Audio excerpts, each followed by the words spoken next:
Okay, well, hello everyone.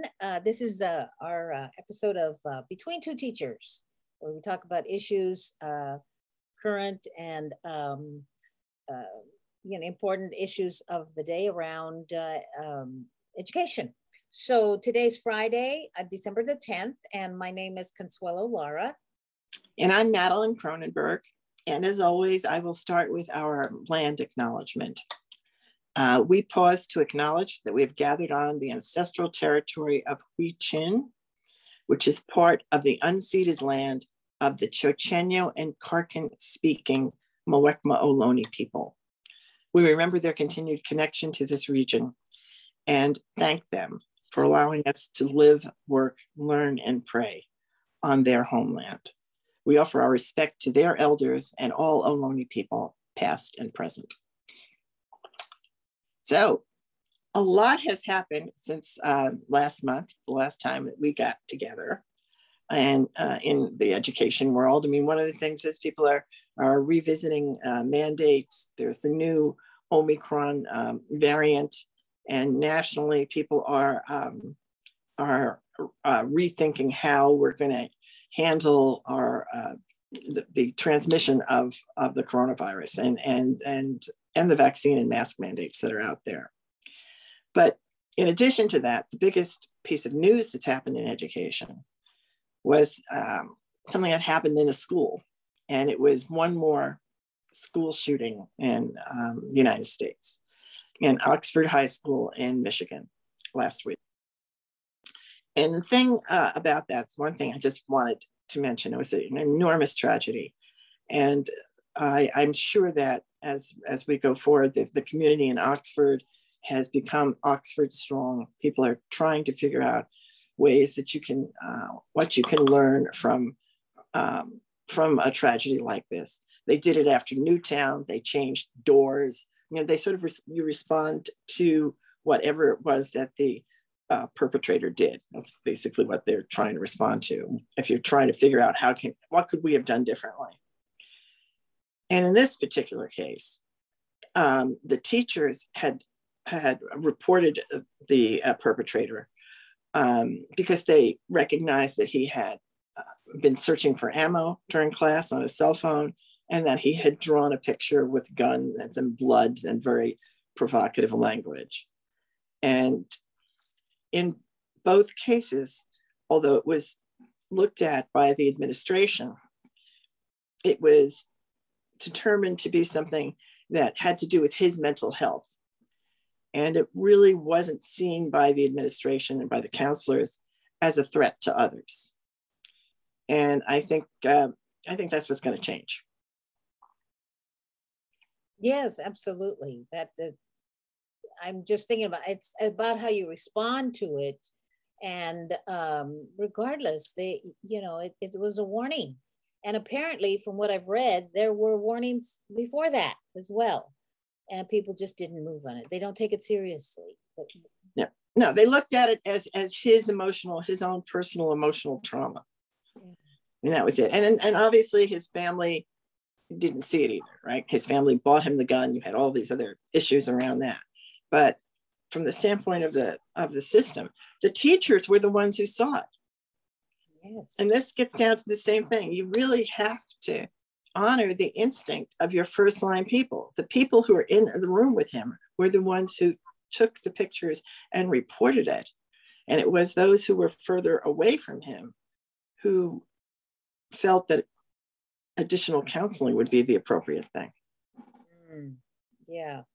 I mean, it's true. It was a mental health issue. But in addition to that, it's a physical threat of violence. Right. It's got to be treated as such. Right. And this was a school that had an SRO. I mean, that's the other thing. So there's a person there who could have just come in and anyway, I talked about the gun. Right? Or nobody asked him if he had a gun. He wasn't even asked. Right. And the parents, and it is true, the parents knew they had just bought it for him. And the parents, when they were brought in, they did not offer that. And we don't know what they said, but they didn't say, we bought him a gun this weekend. Yeah.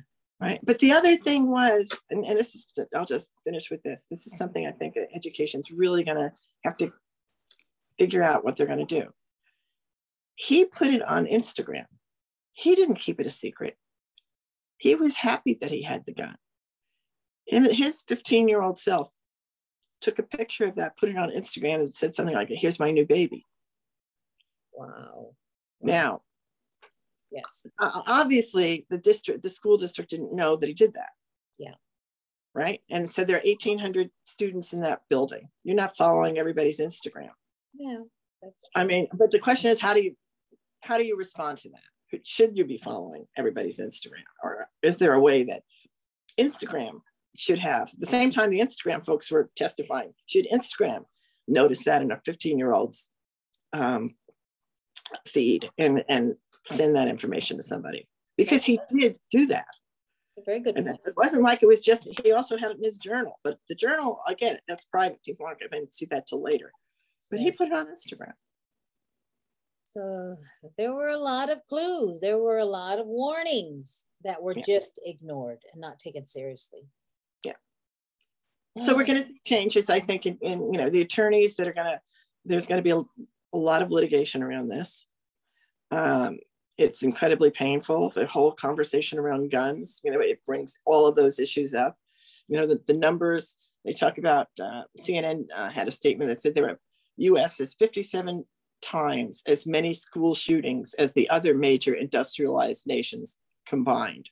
57 times. 288 students have lost their lives since 2009 in the United States. Right? Students, 288 students have died on campus all over our country. So that has been the thing that has been most in the news in the last, since the last time we met. And I just did want to bring that up. But while that happened, you were off at a conference, right? You want to share the conference with us? Yeah, the California School Board Association and the county boards are also part of that. And so I think it was the first time in a long time that they are been in person, but it was also offered virtually. And I believe they're going to provide it virtually again, so people that, you can see other workshops, which is great. And I think they had some really good topics of the day and what's happening now, because so much is happening. For me, I thought it was important for me to go to the equity workshops and also specifically ethnic studies.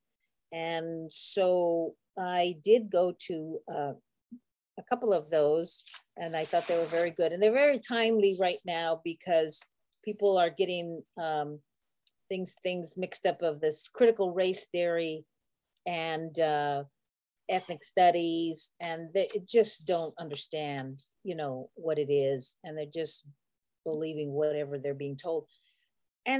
But what's interesting is that if you say, heard an administrator say that a parent asked if they teach CRT, and he thought they meant culturally responsive teaching. So he said, yeah, we do. And she goes, well, no, you're not supposed to.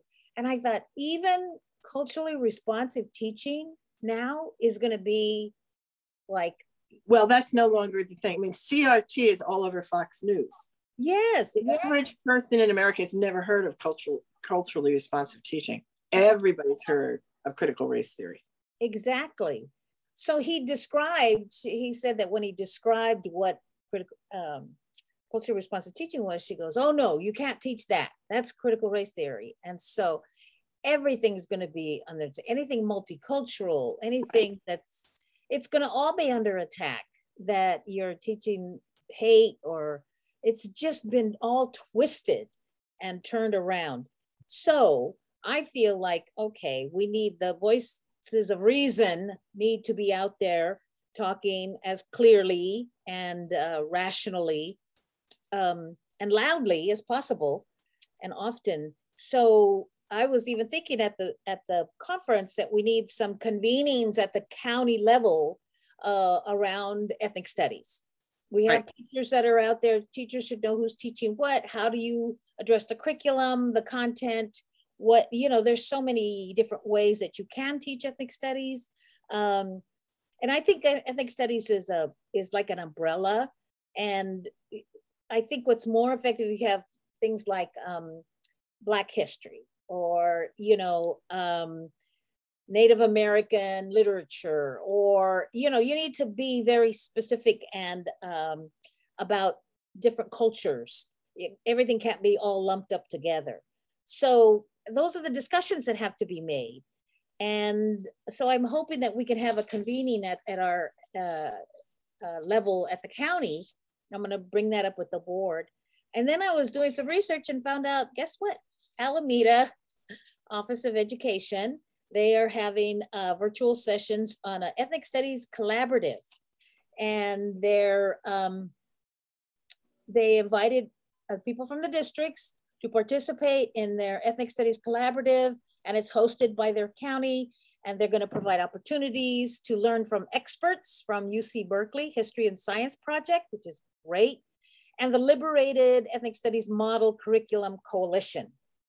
And then they'll design salons, will enable participants to learn from each other, share, discuss, and get feedback on their programmatic works that are in progress. I mean, that's collaboration. I'm all about collaboration. That sounds wonderful. So I hope we can have more of those and duplicate those kinds of things, because ethnic studies is very important. And with the new law, AB 101, how do we implement it? Of course, it's long range. I think it's like 2025 or something like that. When that's not that far away, though, right? Oh, it's not. Time goes quickly. Yes. Time goes quickly. And the thing is, when you look at it, what people need to see is the difference. And to me, it's all about what story you're telling, right? And people who think that the story, the critical race theory story, is one that is going to demonize their children. I mean, that really is the thing that has gotten all of these parents so engaged against critical race theory. And the guy that specifically did that knew that. He knew that, and he didn't care. He's a political activist, Christopher Rufo, and he said it. He's taking credit for it because it's a brilliant move from his perspective of what he's done. He's co-opted the term, and he's organized hundreds of thousands of parents nationally against critical race theory. And he bundled it together with the anti-vax movement and the anti-mask movement. He's done, you know, all of that, which just makes total sense to him for what his goal is. Yeah. And that's what has to be pulled apart. The ethnic studies is what we're talking about, is what you're studying. You're studying about the ethnic groups that have come here to America and how that happened and what each of their stories are. Yeah. And that in fact, critical race theory is a theory that's taught in law school. And it's just a way of looking at how different laws were created that promoted inequities. And right. I mean, it could have just as easily have had a different name, like racial laws, racially discriminatory laws. It could just, that is really what it is. And that should be the name, because this critical race theory name it's a made up name. And when they polled it, the average American hated it because it sounded terrible. Critical race theory put together, that sounds like something that somebody is trying to do against you.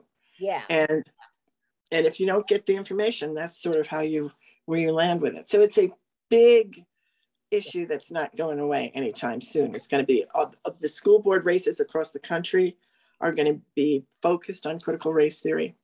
Yes, absolutely. So the more we can come together about it, can talk about it and collaborate, I think that's a positive thing, and it gives us the right information. Yep.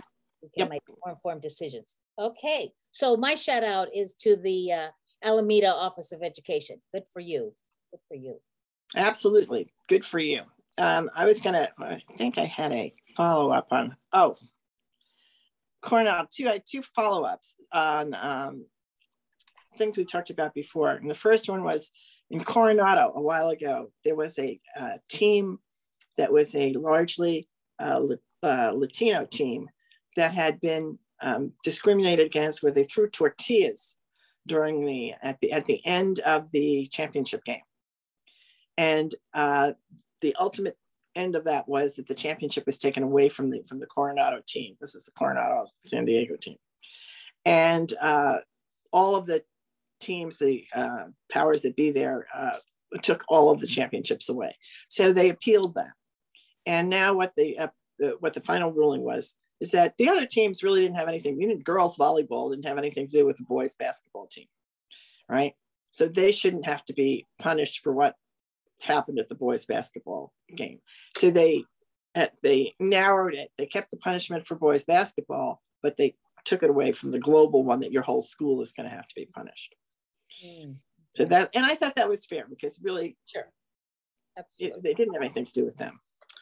And then the other one is that they're still fighting all over around the vaccine mandates, the lawsuits around the vaccine mandates, which may become moot if districts that are trying to impose a mandate are not able to do it because of lack of access to teachers. Yeah. And we're probably, yeah, that's logical. We're probably going to see that very soon. So the idea, all of the vaccine mandate conversations are going to change. And the places that you can do it right now, the only place that's successfully done it in California, where they actually have the mandate. And if you're not able to go, you're going to go into a virtual learning environment, is Piedmont. And Piedmont is extremely affluent, and Piedmont has an extremely high vaccination rate, and you didn't have to convince them. Yep. Right? Yeah.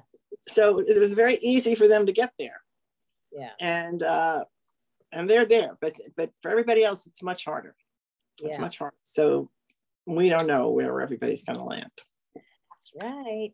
We don't know, but we'll know. Hopefully we'll know next time we meet with you.